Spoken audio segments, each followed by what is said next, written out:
everybody. Artist and Finesse with you. Game one in the books. The Penguins beat the Ottawa Senators pretty convincingly tonight, Finesse, 4-1. And I think we all needed this. Yeah, I'm actually having a hard time mustering up any raw emotion about this game. I almost feel like the series hasn't even started yet. It felt a little rushed coming so quickly after those 2 Game 7s last night. There was not a lot of bad blood tonight. Even with the bad goal from Vokun, it never really felt like the game was in danger. Do you have any emotions about this victory? Well, I went to the game. I had a good time, had a couple beers, soaked in the atmosphere. I agree with you. There was nothing to get too excited about. I feel like the biggest difference between this series and last series, I heard Phil Bork when I was taking a break during the intermission on the radio talking about the differences between the Islanders and Senators. And he said, we need to start in goal. Craig Anderson's a much better goaltender than Nabokov. And then from there, you need to go to the defense. Ottawa has much bigger defensemen than the Islanders. Then their forwards are very balanced, he said, 1 through 12, very balanced. And I'm thinking he could not be more wrong about all of this. The biggest difference between this series and the Islanders series is the Islanders' leading scorer was John Tavares, and the Ottawa Senators' leading scorer is Kyle Turris. And that, in a nutshell, explains why we're having a hard time mustering up any emotion, because there was never any moment where you felt fear in your veins tonight. It just didn't happen, and there's a reason for that. Yeah, but we also sort of felt the same way after the first game against the Islanders, although that was a 5-0 win, but it didn't seem as – it wasn't as dominant as a usual 5-0 game. Like, it wasn't the Rangers-Caps 5-0 kind of game. Yeah. It was like a welcome to the playoffs kind of game. And it almost felt like – I'm hesitant to draw too many conclusions from this game because it didn't seem like Ottawa had their A game. Like, that was not the same team that was in the highly emotionally charged series against Montreal. It had a regular season feel to it all night. And if the Pens can keep the emotion out of it, and the more they let that stuff go, the less engaged they get the other team, the less fired up they get the other team, the better for the Penguins, because we'll get 3 power plays, we'll score on at least one of them, and we'll probably win the game 4-2. Yeah, I just feel like this is a team, I thought this before the playoffs started, they can't really, they're not equipped to exploit the Penguins' weaknesses the way the Islanders were. On every power play, it didn't feel any different to me necessarily than even strength. We had that shorthanded goal. I just didn't feel threatened by this Ottawa team. I think you're right that they played a pretty emotionless game, but if we play well, if we don't play terribly, and they could play their best game, I still feel like they can't keep up. This is just not a team that can put pucks in the net. Right. The scenario where Ottawa wins this series, and again, I'm not slamming Ottawa by any means, but they'd have to be given a lot by the Penguins, I think, to win this series. And if the Penguins just don't do that, and the Pens did that way too much against the Islanders, if the Pens can avoid that against the Senators, then barring a miraculous performance from Craig Anderson or, a meltdown from the Pens goalies or penalty kill or something like that, it's hard to envision a scenario, it's hard to envision a scenario where the Penguins lose, especially when Malkin is in full pterodactyl swooping mode all night long, especially in the first period. You were there, you were close, he was brilliant in the first period. Yeah, and the whole game for that matter. But the first period, he stood out as the best I've seen Malkin play all season long. I think that's right. And you don't want to make this seem like an Ottawa deficiency so much as it was a great game by Malkin. But clearly that was the big takeaway here. Ottawa put all their eggs in the stopping Crosby's line basket, and they had no answer for Malkin's line. And this, I don't know how this came across on TV. I'm curious, but watching in person, James Neal was really dragging out there. I have that as a note. It says Neal's not skating well. I wrote that down. He cannot skate. I mean, it could not be more apparent watching him out there tonight. He couldn't cross over. He's just not right. And you saw him take a bunch of penalties tonight. He's verging on a liability on certain shifts. And even in spite of that, Malkin's line just completely dominated. Yeah, Neal's hurt. There's no question that ankle injury is worse than than it normally would be to keep a guy out for only 2 or 3 games or whatever he missed. If this is the regular season, he's probably not playing because it's noticeable how poorly he's skating out there. He did have an assist tonight, but that was almost more of a factor just being on the ice with Kunitz and Malkin. Although I think he did make a pretty good play on the forecheck to jar the puck loose for the Kunitz pass on the Malkin goal. But this is why you trade for Jerome McGinley, so that you force another team to put all their eggs into one of the line's baskets. And if next game they try to load up on Malkin, then Crosby will have 3 points. I thought it was interesting that in the first part of the game, Neal displaced Iginla on the number 1 power play. And then there was one sequence, I think it was in the second, might have been in the third. It was in the third because it was right before we scored our third goal. The power play started. Neal took his spot on the number 1 unit. Crosby skated over to him and whispered, basically, take a seat on the bench. And Iginla came out and replaced Neal. And then right after that face-off was when Kunitz scored, when Iginla and Kunitz were right in front of the net. So, I just wonder if this series continues to be a lopsided one.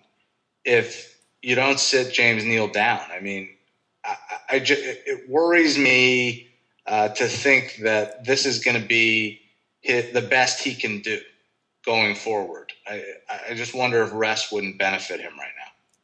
Yeah, I think it's too soon. If he's able to get out there, it's not like the other option would be. I don't think the other option would. Well, I know, but are you comfortable with Bo Bennett 14 minutes? I mean, maybe you're comfortable if you hide him on Malkin's line, but no, I think you just keep riding Neal and hope it improves as as the series goes. I mean, maybe he doesn't practice. Sit him out of practice. We have 2 days off before the next game. But you mentioned the power play. The power play is something like 35-40% right now, and if you take out a couple at the end of the blowout Islanders games, and we had the scrubs out there, and then the one at the end of this game, it's close to 50%. With the stars out there. Where does this power play rank to you? You've seen all the great power plays in Penguins history. Is this one at that level yet? Does it have the potential to be there? Where does it rank to you in sort of the all-time threat level of Penguins power plays? Well, obviously we had a power play at one time of Mario Lemieux, Jaromir Jagr, Ron Francis, Larry Murphy, and Kevin Stevens, which is pretty tough to top. But if any power play could top it, it would be this one. I would say that what put that power play over the top was, I would take the combination of Lemieux and Jagr over Crosby and Malkin, in perpetuity. And Ronnie Francis is one of the great setup men of all time. You had that net front presence, and Stevens. The pieces all fit together for me a little bit better on that power play. But this one it's undeniably tremendous. And the addition of Iginla is so significant because of the right-handed shot. Yeah, it's sort of been the missing piece on this power play. Right, it's a game changer. And it's definitely the best power play, the most threatening power play of the Sid Malkin era. And it's sort of like the power play has always been good for the Penguins with Crosby and Malkin, but it's never been quite that dominant level that we've all thought it should be. And This is the power play that finally has the pieces to get to that dominant level. And James Neal has led the league in power play goals last year and maybe this year too. I don't know. and he can't even crack the number one unit, and nobody would complain that he's not on the number one power play. Because right. Crosby, Malkin, Letang, or Paul Martin doesn't really matter. Letang's been improved on the power play, I think, from his performance last year and previous seasons. And Kunitz in front. Kunitz knows what he's doing in front of the net. He just knows what to do. He gets his stick on the puck. He finishes rebounds. He jars pucks loose for other people to come in and get him. And at the power play, to me, you can't rely solely on the power play to get you 2 goals a game. The Penguins have to be better at 5-on-5.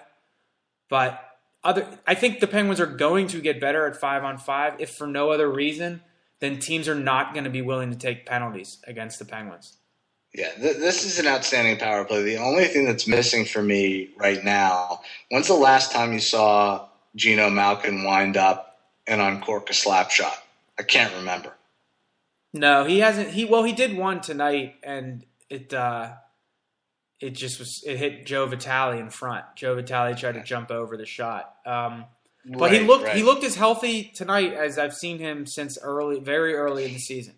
And if you get Gino back to the point where he's firing long range slap shots on the power play, like just unreservedly just letting shots go, then I think that added even an additional element to this power play, an additional threat from the other side of the ice that would make this virtually impossible to stop. Let's go defensive zone. 16 block shots tonight, I believe. It might be, 16 block shots, I think. Well, maybe more than that, actually. But a lot of block shots tonight. The Penguins were doing an excellent job of blocking shots. I mean, part of that stems from the fact that the Pens weren't doing an excellent job getting the puck out of the zone. But were you impressed, or did your opinion change at all about the defense of the team? Or are we just employing a new strategy now, which is, since we can't get the puck in our own zone, we're just going to block every shot? That was an impressive aspect of their performance tonight. It was something that surprised me, quite frankly, because I was not on board with this Murray-Englund pairing. And I think that they were on the ice for the 1 goal against in the first period. But they pulled it together, blocked a lot of shots. Frankly, yeah, but before you go on, though, I can't fault anybody for being on the ice for that goal. That's a bad goal. It was a bad goal. Fully on Vokun. But frankly, I really just don't think this Ottawa team is very good offensively, and I think it's a little bit misleading. It's like, this Ottawa team may have an outstanding Corsti for all we know. It wasn't that they weren't shooting a lot. They're just not very efficient at getting quality chances. I thought that was really glaring. I wouldn't read too much into how our defense performs against this team. This team had the fewest goals, I believe, in the entire NHL this year. And if I'm remembering this correctly, I think I saw a stat today that they had more empty net goals than anybody else. So really, their scoring was so far below the norm in the NHL that it's almost embarrassing. I mean, it's not a good offensive team. Yeah, and that's why, if I'm the Pens, I double down not on offense but on defense. Because if you can make Ottawa work for their goals, they're going to have to work incredibly hard for their goals. Yeah. It's not going to come easily like it does for the Penguins. So it's an optimist. I feel good, certainly, after this first game. I do think we'll get a much better response from Ottawa in Game 2 in a similar way we got from the Islanders in Game 2. But they just might need to wake up a little bit. They didn't have their A game today, the Senators. You seem almost sad to me tonight about this. Well, you have to win 16 games to win the Cup, but they don't all have to be memorable. I'm going to have a hard time remembering this game. To be honest, I feel like this series was a little rushed. I feel like those 2 Game 7s last night were so emotional. Just watching the epic Toronto meltdown and then watching the Rangers just give it to the Capitals. And nothing makes me happier than that. Yeah. So it was kind of hard for me to bounce back and get back into full playoff mode tonight. I'm glad I didn't have to play in the game. This is like an exhibition game emotionally for you, I feel like. Yeah, I'm just shaking off the rust from the series before, just like the Senators probably are. Although I'll tell you who's going to make me emotional, and you taught me to segue like I just did there. is Corey Conacher. That I guy really hate that guy. was an absolute pest tonight. He was almost out of control. Like, he was really towing the line between being a pest and being a liability to his team by kind of going a little bit out of control. But that guy is not scared of anybody, and he's a tiny little guy, and he will get in your face. He was mixing it up with everybody tonight. Yeah, will you tell me what exactly he did? Because it was clear to me that the Penguins hated him, but I couldn't tell from my vantage point what exactly he was doing to piss everybody off. Nothing. He's just in the middle of every scrum. It's like you see 8 guys pushing each other after the whistle, and Conacher's right in the middle of it. And he's sticking people in front of the net. He's going right in Orpik's face. Like, the dude's got balls. He has no hesitation whatsoever to mix it up. Rookie, small guy, it doesn't matter. He's right in the mix. It looked like Chris Neal was going after Sid quite a bit tonight. Yeah, there were some rumors that he punched Sid in the face, but NBC didn't show it, at least as far as I saw. I'm not that worried about Chris Neal, to be honest with you. I just... Unless the Penguins are going to get rattled if the other team starts scoring goals. The Flyers didn't rattle the Penguins because they have pests. They rattled the Penguins because their pests were scoring goals last year. And Fleury was giving up terrible goals. I don't think that it's going to be easy for Ottawa to get in the Penguins' heads if Ottawa's not scoring goals. I think it's not a chicken or the egg situation. Like, they have to score the goals, and then they'll get in the Penguins' head. It's not going to go the other way around. Yeah, I think they might have a hard time doing that. So are we resolved? I mean, even though the Vokoun goal was a bad one, he was pretty solid. I mean, if we're giving up one goal, does this guy ever sit down at this point? No, not unless he gets yanked from a game. You know, I think you approach it now like he's your regular season starting goalie, and you would pull him if he, gave up a 4 spot in 2 periods in a game. But otherwise, you keep riding with him. His goal was terrible. It was a terrible goal against. It was exactly the kind of goal that Fleury gives up that makes us crazy. But he bounced right back. I never felt like I lost confidence in him at all. And the Senators, their offensive strategy is get as many people to the front of the net as you can, throw the puck at someone's feet, and hope it comes out to a stick or gets a good bounce and goes in. And maybe Vokoun is a better goalie for that than Fleury anyway, even if Fleury was playing well, because Fleury's, he's all over the crease, to put it kindly. And he's great when he has to make athletic side-to-side saves. When there's a pile of bodies in front of him, he gets tangled up on himself. He gets tangled up on his own guys. And Vokoun just seems a little more calm, a little more, impervious to the scrums and the pushing and shoving that's going on around them than Fleury would be. Yeah, he's got the right temperament. I was also thinking tonight that Daniel Alfredsson must be thinking to himself, he's come a long way since the days of the Spezza, Heatley, Alfredsson line to now where it's the Conacher, Alfredsson, Zach Smith line. I don't even know who's on that line, but it's not impressive. That Alfredsson, Spezza, Heatley line was such a great line. Such a great line.